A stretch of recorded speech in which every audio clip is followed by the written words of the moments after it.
Hello guys, and welcome back to another video on the BMW 130i. Now then, today I want to talk about everything that is wrong with this car. So if you saw my first video where I revealed this car to you guys, you'll know that it looked in pretty good condition inside and out, and generally that is the case. But in that video there are a few things that you did not see, and those are the things that I want to show you today. So here is everything that is wrong with my cheap BMW 130i. Okay then, so I think the best place to start is on the exterior, and we are going to start with the paintwork. Now bear in mind, this is a 15-year-old car. It has covered 126,000 miles, so none of the panels are going to be absolutely perfect, but there are one or two areas that could do with some attention. And I'll start with the worst panel on the car, which is the front bumper. Now, in my opinion, this has been painted before. I don't know if there had been some damage to the front end, but this does not look like the original paint. It's quite dull and it's kind of flaking off in some areas, so I think whoever repainted this did not do a very good job. It is flaking off in a whole bunch of different places, so to put this right, this needs to be stripped back to the bare plastic and then taken for a full new respray.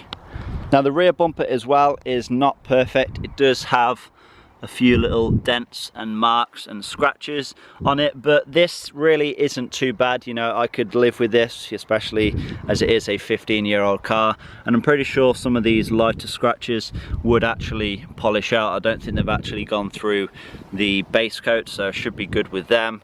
There's a little mark down here on the rear diffuser. I don't really know what happened there. I don't know if a dog's tried to chew it or something, but again, that's really something that I could live with, to be honest. Now there is also an area here on the near side, so the passenger side, on the rear quarter, which kind of looks like it's been repainted at some point as well, so I don't really know the story behind that. But as you can see, the paint kind of looks a bit dull, and there is some quite a few scratches in the paintwork. Now from a distance it really doesn't look that bad, you know, you can't really tell, but I think this should come up quite a bit better with a good polish, and hopefully that won't need any more paintwork on that. Now apart from the front bumper, rear bumper and this rear quarter, there's really not a whole lot wrong with the rest of the bodywork. Now obviously with it being black, any small scratches or swirl marks, they do show up you know, a lot. You can see every little imperfection in black paintwork, so I think the entire car would benefit from a nice polish. Now then, one thing that is kind of annoying, it's not really a massive problem, but the fact that these seals around the doors and windows are not really sitting flush. I don't really know what the situation is here, but it is like it there, and it's also like it there.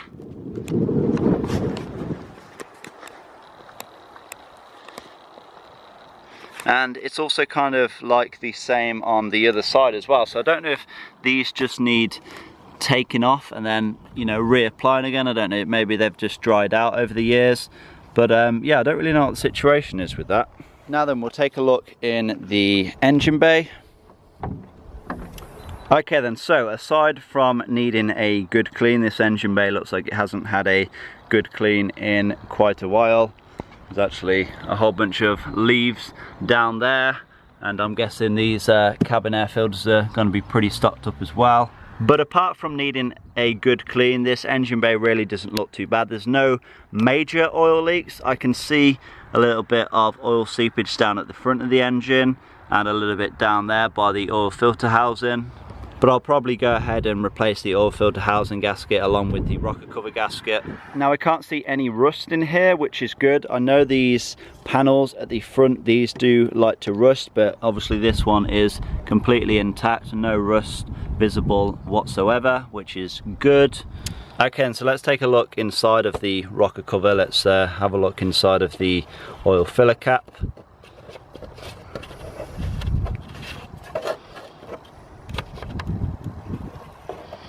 And I don't know how well you can see in there, but it does actually look like there is some sludge build-up, which I'm guessing wasn't helped with the long service intervals.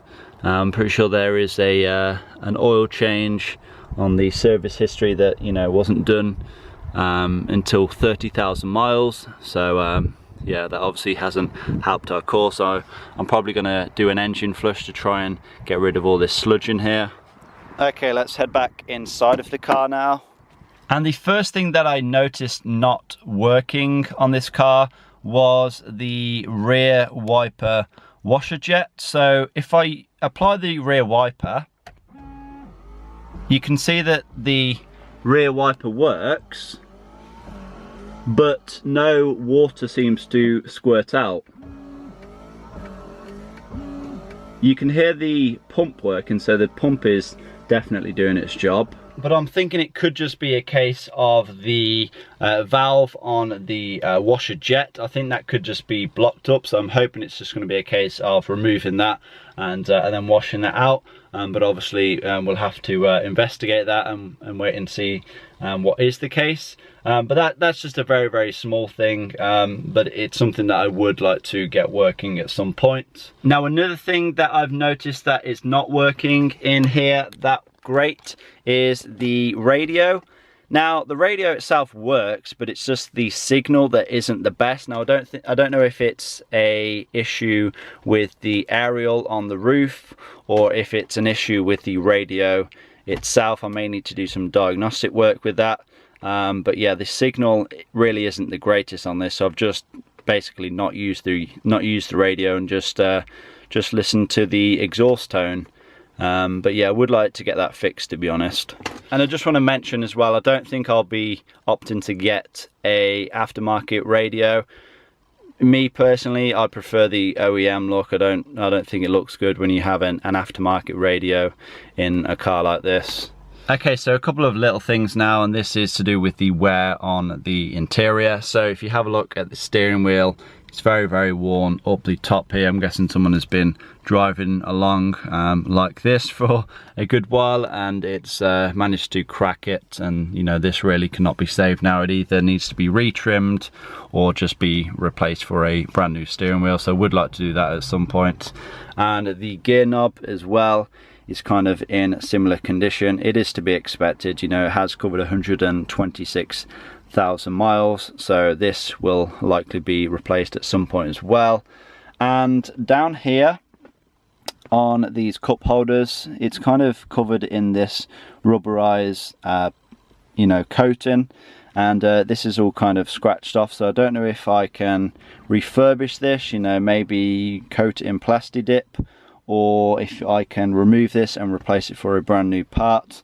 But to be honest, I would quite like to get that done. Maybe I'll see what it looks like after it's been cleaned up. But that kind of ruins the look of the center console, in my opinion. Okay, so the next thing then is concerning the driver's seat. Now, as you can see, there is a little bit of wear here on the side bolster. Now that is to be expected, you know, people slide in and out of the seat. This is going to be the worst worn area. And to be honest, this is something that I could live with. You know, it may clean up a little bit better, but in my opinion, that's really not that bad. The main thing that I would kind of like to get working though is this switch here. Now, I believe it's for the lumbar support for your back.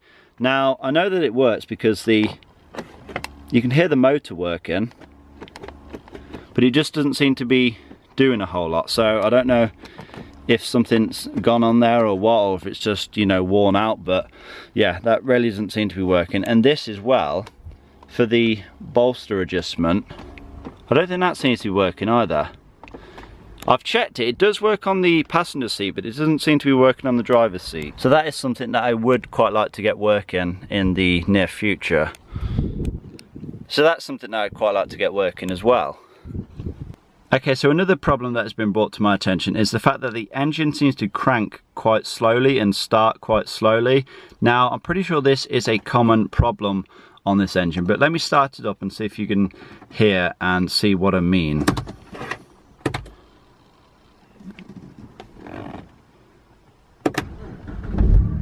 You You've seen how it was kind of hesitant to start, you know.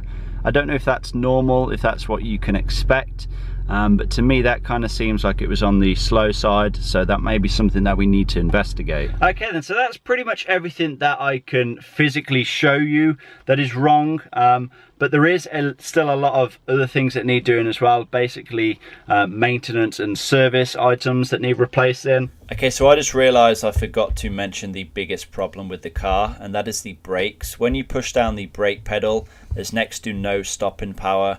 The steering wheel shakes like mad, and they just need overhauling completely. So we need to do a oil and filter change desperately.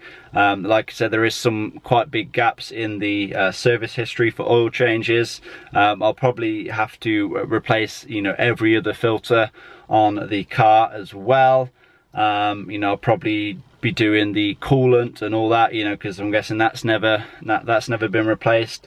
So you know, there is quite a few other things that we need to do, but it's basic maintenance things, and it's pretty much things that I would do to any new car that I buy, because in reality, you know, even though you have a service history, you don't really know how a car has been treated, and you know, anyone can, you know, go ahead and sign a book and stamp it and whatever. It doesn't actually mean that the work's been done, so you kind of taken someone else's word for it. So there is a lot of service and maintenance things that need doing, but obviously you guys will see in due course when I get around to doing them jobs. But I hope you guys have enjoyed this video. I hope it's been somewhat insightful. I hope you guys are excited to see the forthcoming videos. Please give this one a like, leave a comment down below, subscribe if you have not already done so, because of course I've got so many more videos to come, and I'll see you guys in that next video. Peace.